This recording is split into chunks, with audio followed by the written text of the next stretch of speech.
Conjuro-te, pois, diante de Deus e do Senhor Jesus Cristo, que há de julgar os vivos e os mortos, na sua vinda e no seu reino, que pregues a palavra, instes a tempo e a fora de tempo, redarguas, repreendas, exortes em toda longanimidade e doutrina.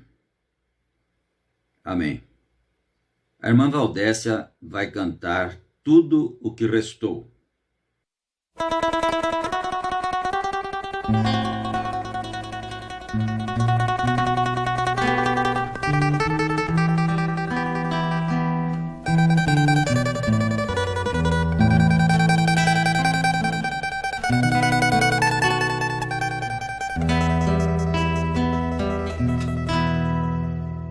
Quando olhei, já era longe do lugar de onde eu sou.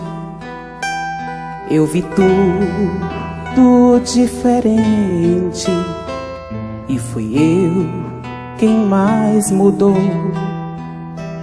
E andava pelas ruas procurando me encontrar. Da minha alma um gemido me pergunta onde estás. Da minha alma um gemido me pergunta onde estás. Há tanta gente à minha volta e eu sozinho sempre estou. Se eu morrer, ninguém se importa, nem perguntam quem eu sou. Mas eu sinto que ainda alguém teima em não me abandonar. E me fala esse amigo, já é hora de voltar. Eu entendo e consinto, é mais que hora, vou voltar. Levo só um coração, que é tudo que de mim restou, e tanta saudade que me inundou, e tanta saudade que me inundou.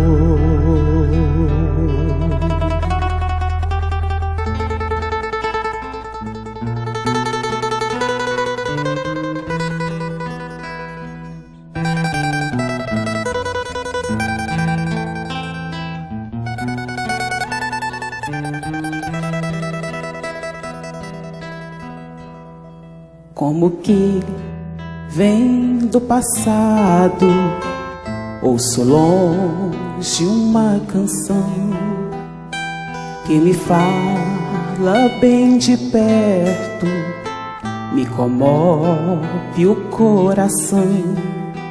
É a história de um filho que bem longe do seu lar, e de um pai tão amoroso que ele espera a chorar. Levo só um coração, que é tudo que de mim restou, e esta saudade que me inundou, e tanta saudade que me inundou. Toma este coração, que é tudo que de mim restou. Meu Pai, perdoa quem só errou.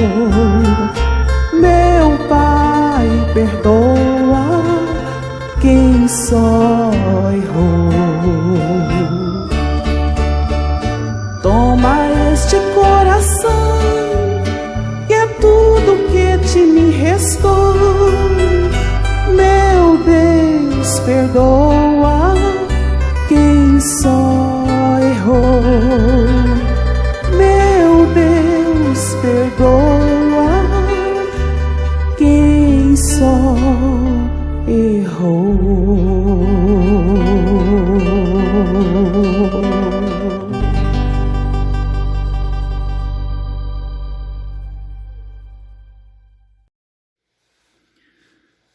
Muito bem. Não é tão fácil ouvir esse hino cantado pela irmã Valdécia, não é? Tudo que restou, sem que as lágrimas teimosas queiram teimar, enrolar pela nossa face, não é? A meu ver, é uma das mais belas canções sacras que eu conheço. Um hino muito inspirado e que toca profundamente nas nossas almas, não é?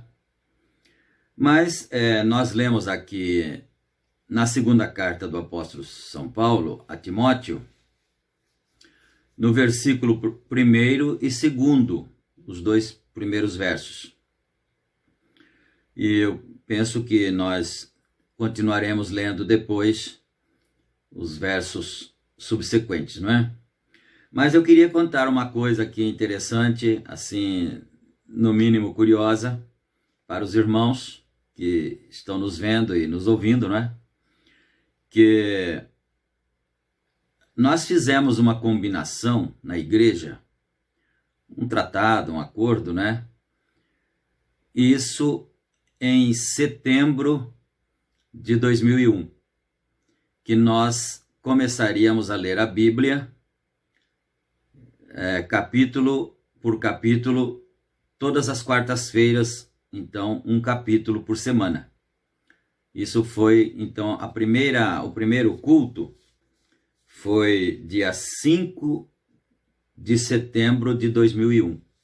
Foi o primeiro capítulo, Gênesis, capítulo 1. E aí, todas as quartas-feiras, então, seria lido, então, um capítulo da Bíblia, né? E assim foi. E é claro que eu não teria tido o cuidado de marcar a data. Quando chegasse hoje, eu ia querer a data, eu não ia me lembrar. Mas a irmã Nair, que é muito criteriosa, ela anotou na folha branca da Bíblia dela, na contracapa, aquela data. Então era 5 de setembro de 2001. E aí nós fomos lendo todas as quartas-feiras um capítulo, não é? E viemos vindo, passamos pelos profetas, e depois pelos salmos, pelos provérbios, entramos no Novo Testamento, e agora já estamos aqui na segunda carta do apóstolo São Paulo a Timóteo, no capítulo 4. E o capítulo 3 foi lido no dia 23 de março, agora, próximo passado, porque foi lido na segunda, porque agora também tem culto na segunda-feira. Então, estamos lendo um capítulo na segunda e um capítulo na quarta, né? Então agora está indo mais rápido um pouquinho. Mas então a segunda-feira, dia 23 de março, foi o último culto que nós tivemos na igreja nessa temporada agora, enquanto aguardamos para podermos voltar às nossas atividades normais no santuário, né? E aí então foi lido o capítulo 3 da segunda carta de Paulo a Timóteo. E agora me deu uma vontade, um desejo de ler o capítulo 4, não é? Que seria aquele que nós teríamos lido na quarta-feira se nós estivéssemos lá. Então, a gente tem notado, depois que entramos nas cartas de Paulo, né, um capítulo por semana, quão bom é aprender esses ensinamentos do apóstolo São Paulo para as famílias, para obreiros, para jovens, não é? Para patrões, para empregados.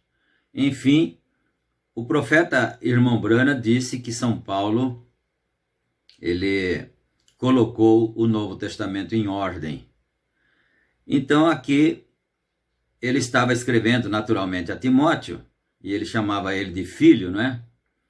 Então ele disse: conjuro-te, pois, diante de Deus e do Senhor Jesus Cristo, que há de julgar os vivos e os mortos na sua vinda e no seu reino, que pregues a palavra, instes a tempo e fora de tempo, redarguas, repreendas, exortes com toda longanimidade e doutrina.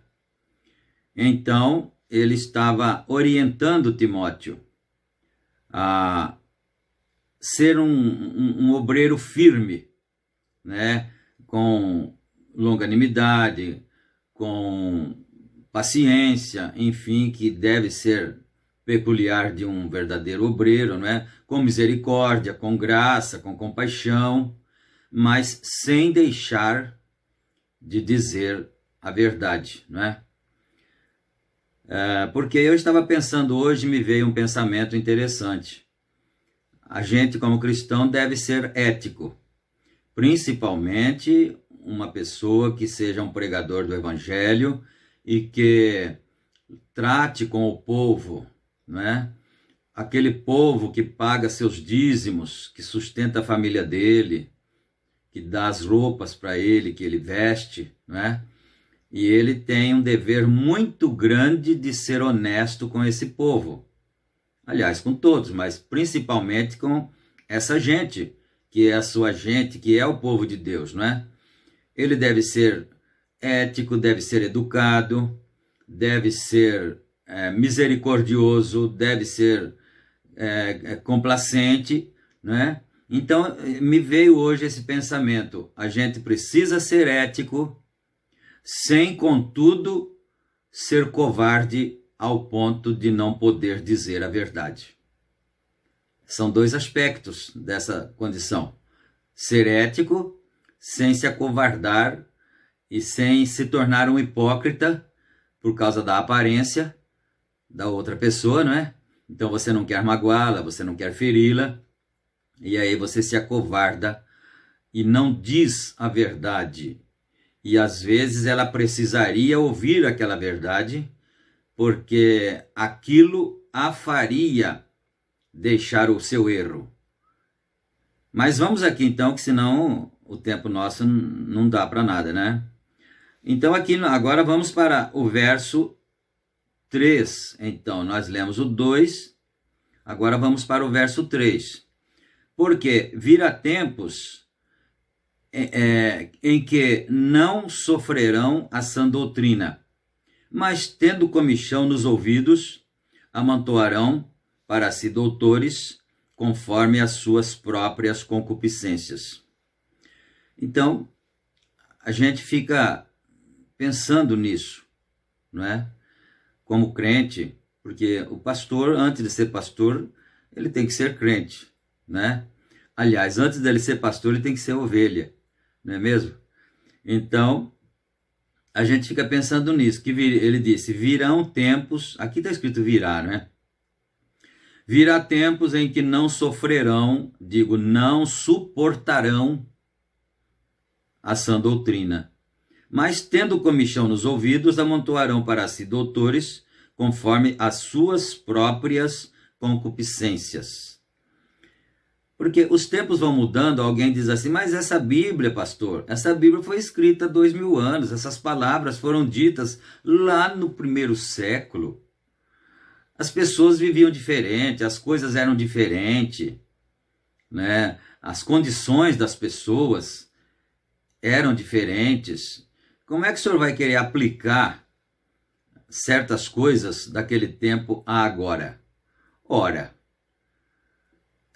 você não acha que a palavra de Deus nasceu no dia de Paulo, né? Começou lá, não é? No dia de São Paulo?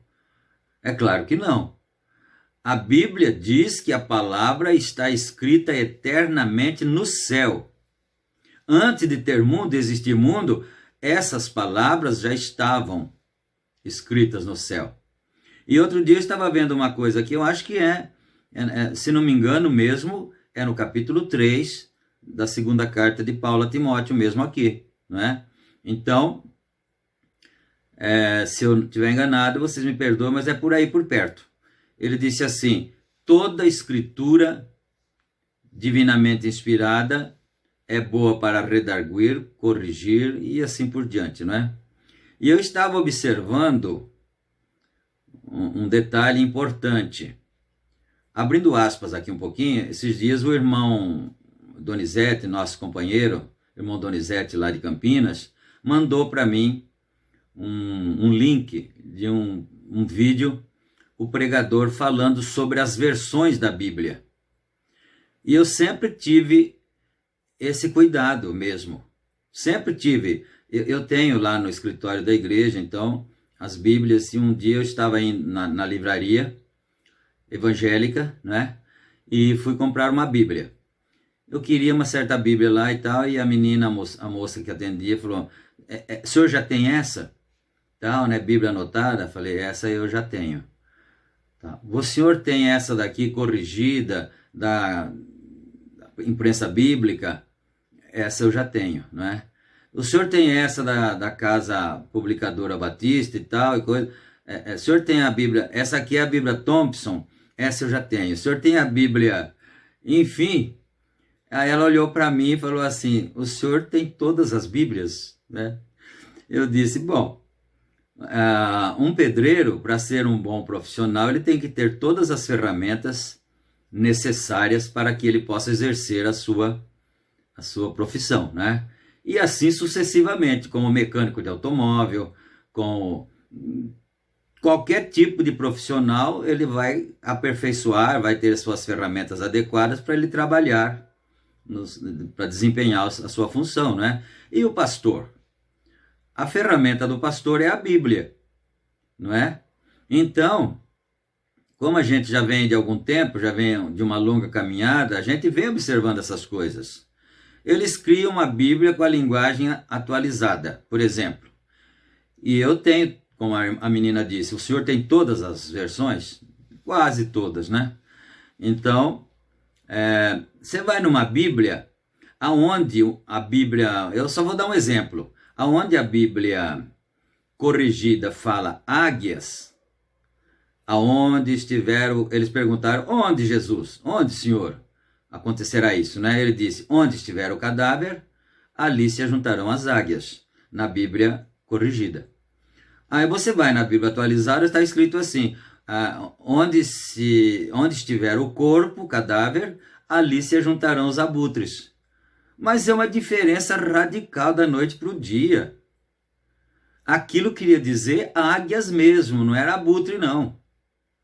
Agora, você vai notando o que é a falta de revelação nesses tradutores de Bíblia e, enfim, a coisa é tão complexa que você às vezes não parou para pensar, acho, não faz ideia. Então, de repente, muda de águia para abutre, porque o tradutor entendeu que quem come carne morta lá é o corvo, né? O tradutor entendeu isso, então ele colocou a sua ideia lá, né? E tem outras coisas, só que aí tem outras partes, eu não vou defender só a corrigida, né? Tem outras partes, por exemplo, Apocalipse, deixa eu ver se eu me lembro uma outra escritura assim, de memória assim, né? Apocalipse 17, talvez o verso 5. Então está escrito assim na Bíblia corrigida. Eu falei bem da corrigida agora de pouco, né? Agora, lá na corrigida, Apocalipse 17, 5, está escrito assim: e na sua testa estava escrito um nome mistério: a grande Babilônia, a mãe das prostituições e abominações da terra. Aí na outra Bíblia, né, está escrito assim: a grande Babilônia, a mãe das prostitutas e abominações da terra. Olha a diferença na expressão. Prostituição é o ato da prostituta. Mas prostituta é a pessoa que comete o ato. E assim, ó, tá cheio de coisas na Bíblia. Outro dia, eu estava conversando com um irmão, né? E eu tô com medo que eu não vou nem sair daqui dos 2 versos primeiros, né?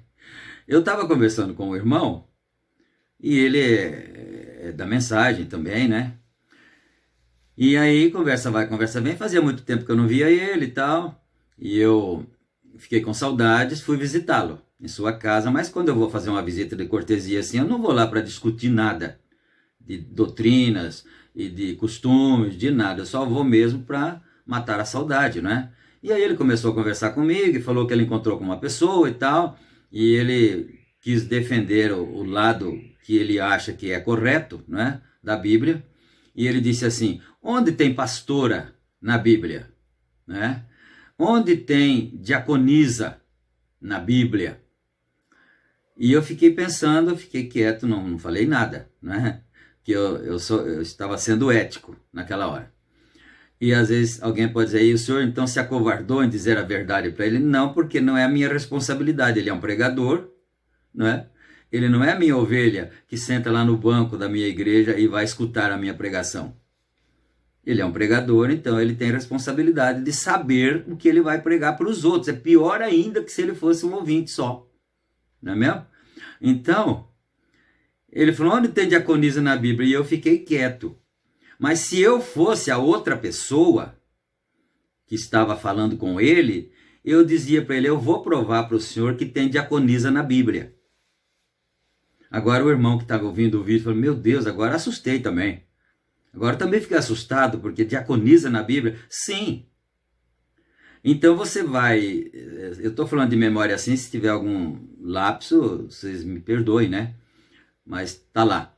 Eu acho que é Romanos, capítulo 1, se eu não estiver enganado. Né? Acho que deve ser o primeiro. E no verso... bom, tá no livro de Romanos. Não sei se é no último capítulo, mas acho que é no primeiro mesmo. Se eu não me engano ali, não lembro o verso, mas você procura e acha. E eu tenho a Bíblia corrigida, João Ferreira de Almeida, corrigida, fiel. Eu uso mais essa daí, né? Mas eu tenho também, que eu uso paralelamente, a Bíblia de King James. É uma Bíblia que o irmão Brana fez referência dela e tudo. E às vezes, quando eu preciso, eu faço comparações, né, com as versões. E então, lá nessa escritura de Romanos, capítulo 1, eu não sei se é verso 5, eu não tenho certeza, mas se você ler, você vai chegar no versículo, né? Bem no comecinho ali, então deve ser o verso 5 por ali. Ele diz assim: recomendo-vos, Febe, porque Paulo estava escrevendo aos romanos, né? Recomendo-vos, Febe, a igreja que é serva na igreja de Concreia, ou Sencreia, né? Isso na Bíblia corrigida, João Ferreira de Almeida, corrigida, fiel, está escrito assim: recomendo-vos, Febe, que é serva na igreja de Sencreia. E na Bíblia King James está escrito assim: recomendo-vos a nossa irmã Febe, que é diaconisa na igreja de Sencreia. Então, quer dizer, o outro irmão, se ele soubesse disso, ele tinha pego o irmão, falou assim: eu vou mostrar para o senhor que tem diaconisa na Bíblia, sim, né? Agora, vamos pensar um pouquinho. Qualquer pessoa, que nem qualquer irmão conservador da mensagem, assusta com essas coisas às vezes, né? Eu também assustaria, mas acontece o seguinte: vamos então a procurar na raiz do assunto. O que quer dizer no dicionário bíblico a palavra diácono? Se você não leu, procura lá no dicionário bíblico o que quer dizer a palavra diácono. A palavra diácono quer dizer servo. E a palavra serva quer dizer diaconisa. Você viu? né? Agora, alguém diz, então na igreja do pastor agora vai ter diaconisa? Não, não é dessa maneira que as coisas funcionam. Porque diaconisa é a que serve. Então, se você for numa igreja que tenha 500 membros, então, naturalmente, tem que ter lá os sanitários adequados para o volume de pessoas. Naturalmente, do lado feminino, deve ter lá uns 5 boxes, por aí, né? 4 ou 5, para não ficar muito aglomeramento ali dentro do sanitário, né? Feminino. O masculino também, mas vamos falar o feminino. E quem toma conta da ordem da igreja, que diz o profeta que eles são os policiais da igreja, são os diáconos. E tem a ala masculina e a ala feminina. Naturalmente, o sanitário masculino, o sanitário feminino, né? E quando os diáconos que ficam ali perto, próximo ao sanitário, eu estou falando de uma igreja de 500 membros para cima, né? Então, o diácono fica próximo à porta dele. Quando ele vê que entrou muitos jovens, coitado dos jovens, né? Não é massacrando eles, mas às vezes os meninos entram lá e tal, e ficam lá conversando um pouquinho, penteando o cabelo e não sei o que, né? E tal. Aí, quando o diácono percebe que entrou mais do que saiu, ele entra lá para ver se eles não estão batendo papo lá dentro do santuário, do sanitário na hora do trabalho, do culto, né? Tá. E no banheiro feminino acontece a mesma coisa ou não acontece? As meninas jovens, naturalmente, entram lá e depois vão arrumar o cabelo e vão fazer isso, fazer aquilo, e depois entra mais outra, elas ficam conversando e esquece de voltar para a reunião em tempo normal, em tempo hábil, rapidamente, não é? E aí, como é que o diácono vai fazer? Ele vai entrar lá no banheiro das mulheres? Ele não pode fazer isso, não é? Então, o que acontece? Tem uma irmã idosa, idônea, que fica por ali, com um crachá aqui assim, ó, escrito monitora, aqui. Então, quando ela percebe que o banheiro sanitário está muito cheio de mulheres, né? Ela entra lá e observa ali como é que está a situação e pede para elas que voltem para seus assentos. Então, ali no crachá dela está escrito monitora. Mas o que é o serviço dela? Não é servir na igreja? É ou não é? Eu estou falando alguma bobagem. Ela está servindo, só não pode escrever diaconisa, senão as pessoas caem para trás, desmaiadas.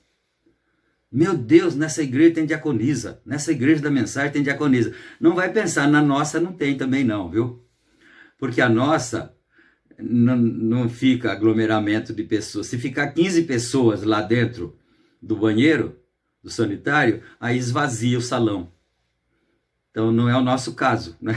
Senão você pode pensar que na igreja do pastor Aparecido tem diaconisa, né? Mas eu quero que os irmãos vejam isso com uma mentalidade ampla, né?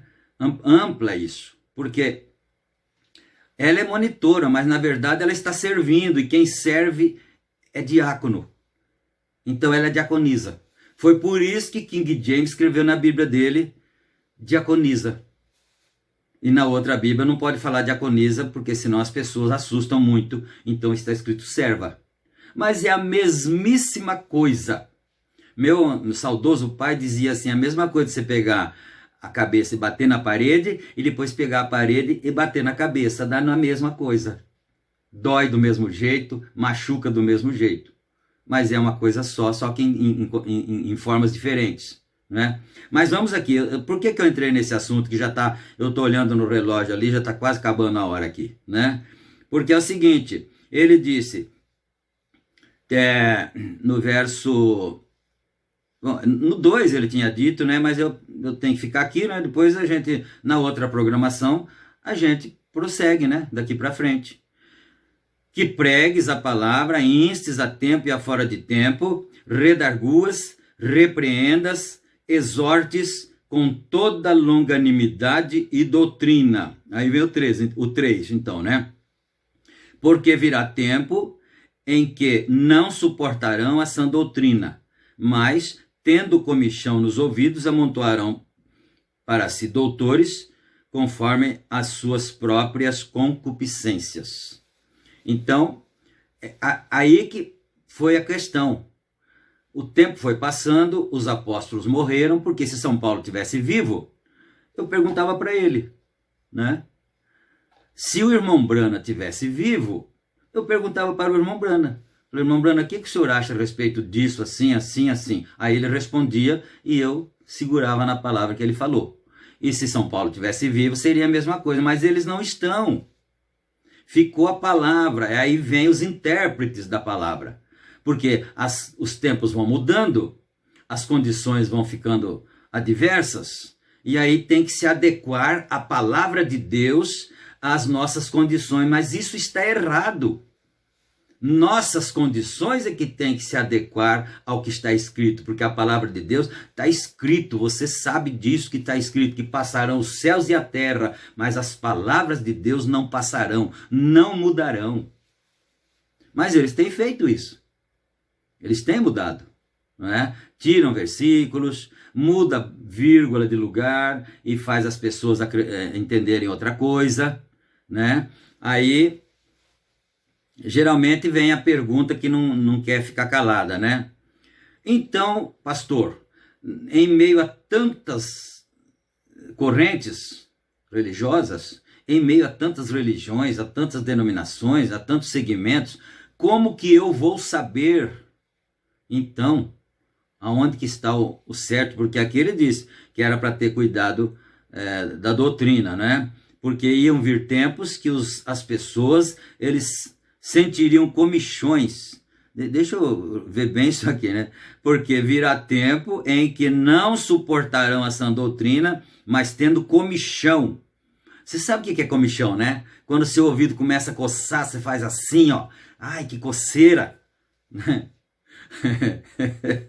Desculpa a brincadeira, assim, a expressão, né? Mas é isso, comichão é isso. Escuta a verdade e sente aquela coceira no ouvido, porque não está dando para obedecer, não. Não está dando para seguir, não. Então, o que acontece? É por isso que as pessoas procuram o caminho mais largo, não é? Porque é difícil, está difícil para obedecer a doutrina. Essa doutrina é muito velha, né? De 2000 anos para trás, os costumes eram outros. Conversa. Isso é conversa mole.